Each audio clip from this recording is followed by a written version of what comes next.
Trumpet.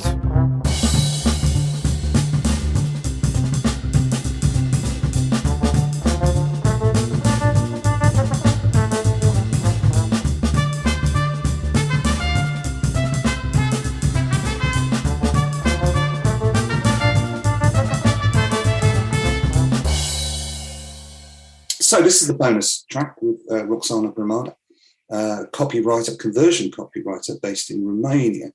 So we've done our 12 questions in 12 minutes. We've done very well. Mr. B is going to be very pleased with me.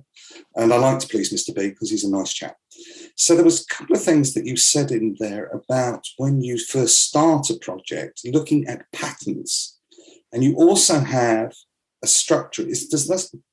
What sort of patterns are you looking for? And a follow-up question would be, does that structure ever change? So it's a great question. It's the kind of question that people who deal with data would ask, you know? So when I start a project, let's say that somebody hires me to do their positioning. They're like, what's going to be my key message? Let's say that they're this company, they've been doing rather well, but now they want to considerably up their rates, up their profile. They need to come up with better messaging. The product has improved. What do you do? So it can be a company and like a tech company from Eastern Europe, but it can also be a company of one. Somebody who's built their own practice, they've kind of rehearsed, they went through all the moves, and now they're like, so I need to grow now. What's the next step for me?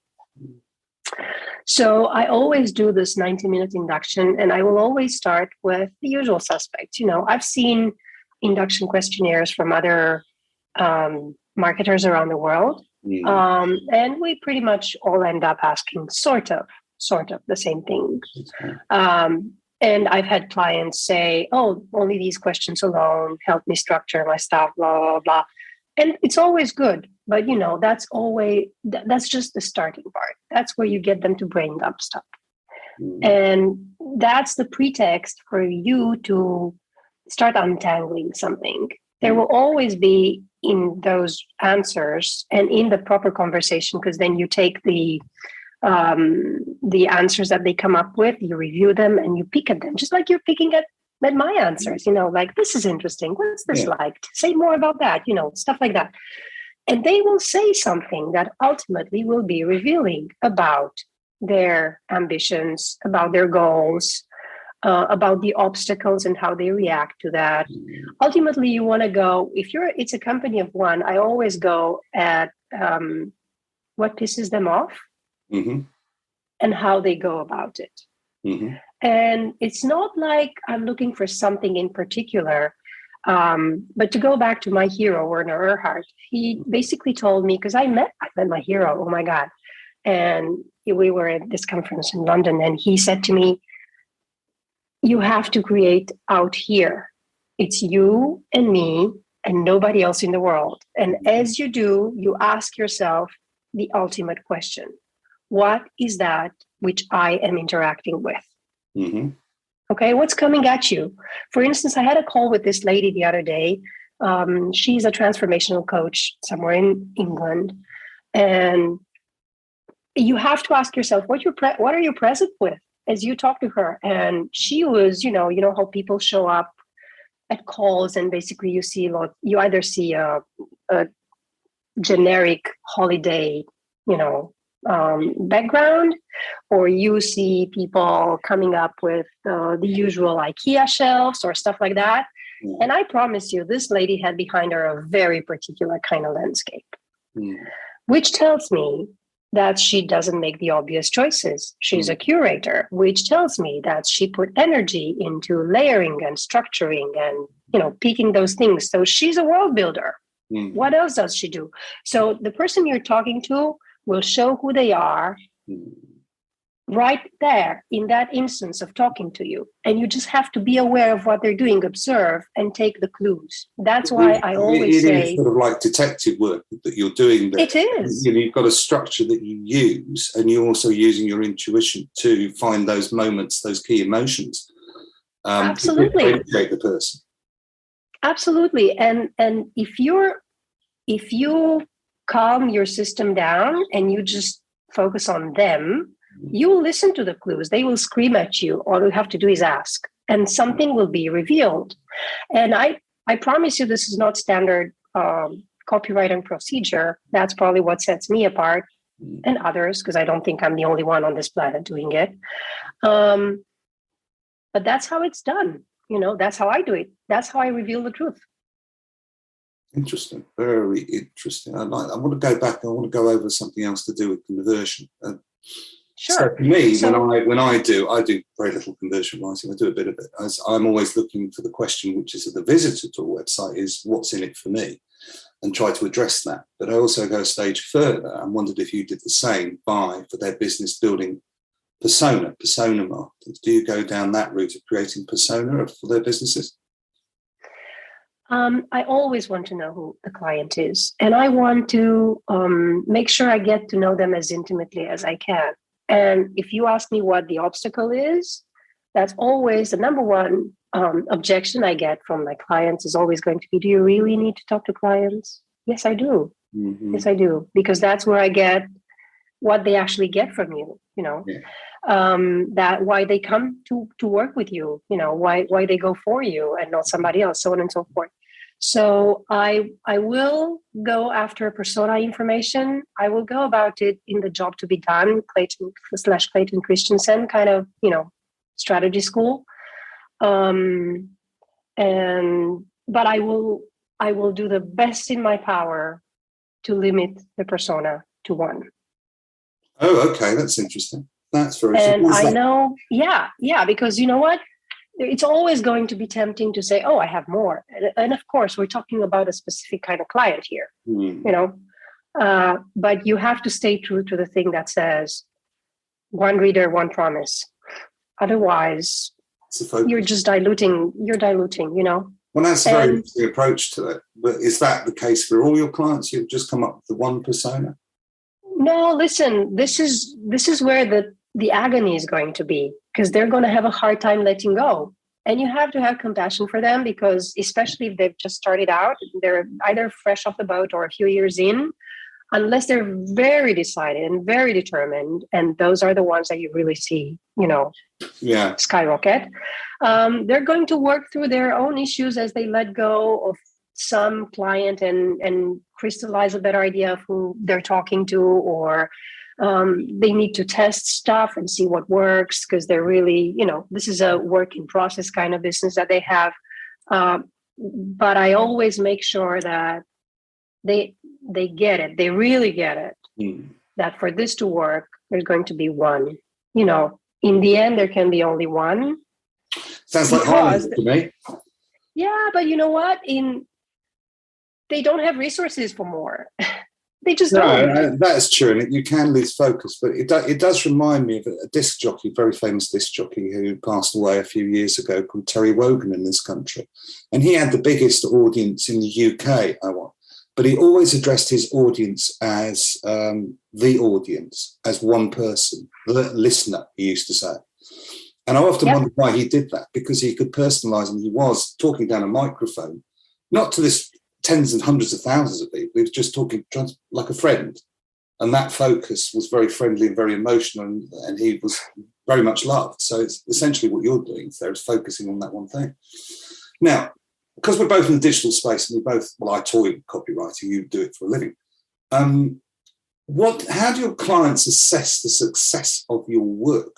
Do they look for a return on investment? Do they measure it in some way? Yes, ideally everything we do will translate into money. It's going to be some form of return on investment. So if I give them sales copy that they launch with, obviously we're going to look at how much money they put in and how much they took out. If I do emails for them, because sometimes I also do that, we're looking at what happened. How many leads would you have normally with this kind of email, and how much have I, where have I taken you? Have I taken you from A to B? What's the progress there? And hence the 15% on a Friday afternoon. in my bio, because essentially we had this tech company that was launching a premium package, and they sent the campaign on a Friday afternoon, and they converted at 15% on a Friday afternoon, which was pretty cool. Pretty cool. Yeah. So yes, but when you do somebody's key message, you're not going to be able to immediately monetize it. You're not going to say, and I just worked with Roxana and she came up with my main sentence and I immediately blah, blah, blah. No, because that's going to take some work. You're going to give them time. First of all, do they feel as humans that they have a sentence that rings true to their work? Does that sentence work when they work with clients? What's the kind of feedback they say? Do they feel that they're in possession of essential equipment as they walk around the world, spreading their brilliance, or whatever it is that they call it, where they work with people? Do they feel that they are concise and smooth and strong in what they have to offer the world? Does it ring true for them? And ultimately, is it working? Do you engage in the kind of conversation that people say, oh yeah, I get what you're doing. Yeah, this is fine. Completely. It's for me, or it's not for me. Or I know somebody who might just, be able to blah, blah, blah. So you kind of have to look for those things too. And then this incredible thing happens when your key message is concise, is focused, is the right one. When you stand in your core in woo-woo speak, then what happens is that you have a brand that you can actually drive. All of a sudden, the offerings make sense. You can talk about it. It's easy to come up with a content plan, so on and so forth, because the DNA is there. It's all in the right spot. So you don't have to twist your mind into a pretzel and your mind trip all over the place so that you can come up with an idea for a post. No, it's there because you're in possession of your key messaging. You know what you are and for whom. You know what that person's life look like. You know how you enter their life, how you change it, what it looks like before and after, so on and so forth. When you have that, go at it. You're done, basically, conception-wise. I'd now like to pick up on something that you wrote that I was so intrigued by, that I posted on LinkedIn about this phrase, and I'm just going to ask you this. So the phrase is boudoir mantra, which I loved, I adored. So I had to write something about it. I just adored something about it. Did that phrase just fall into your lap, or did you generate that when you're writing copy? Do you let it come to you because you're experienced and you've done your research and it all comes to you, or do you work to a plan and that is that structure, or do these phrases just come out of thin air? I mean, again, to the best of my self-awareness, this is my answer. I am the kind of writer that will watch YouTube videos and then read whatever, and then blah, blah, blah, blah. And then all of a sudden, this rant will come off me, or out of me. I will just sit down and write posts for 2 months. Okay? That's how Boudoir Mantra happened. It just basically came to me. Okay? Because there was enough tension in me that I could create that. And I say that in the best kind of way. The process was in place. To go back to our previous question, I was writing to one person, for one person. I had that person in mind. And, just to give it an example, the person is my cousin, for instance. He will pick at everything I say. He will sometimes call and say, if I hear brain spa if I read brain spa in your posts one more time, I'm going to go, oh. He will fine. He's very hard to please, is what I mean. That day I posted the Boudoir Mantra. He called and said, so what's a Boudoir Mantra? And I knew that if I had his attention, things would happen. And that's where you came up and said, oh, I love Boudoir Mantra, because obviously you're the kind of writer that would and reader that would appreciate that. So you want to be in a place where you feed, you clean, and you fuel your instrument. Mm-hmm. You clean it every day because you clean your perception and you call yourself at it when you're a jerk. Mm-hmm. And you work the instrument to the best of your abilities daily. I don't do it daily, but I have this calendar that says the Seinfeld Factor calendar. And every day I have a writing practice, I cross an X. And every time I don't, it just shows an empty box. You clean and you work your instrument, and then you pray for the best is what you do. How much of this, because I was also intrigued by your love of puzzles, how much is puzzles cleaning your instrument while your unconscious is processing stuff that you've learned? So is that why puzzles are important to you, or is it just I like puzzles? Oh, I'm going to say two things about puzzles. I'm Googling my mind. What do I have about puzzles? I got two things. The number one is, a while ago, I was listening to this lovely podcast by Alec Baldwin. It's called Here's the Thing. And Stephen Daldry, the director, was invited. And at the time, I don't think Stephen Daldry had done much, but he had definitely done a wonderful movie called,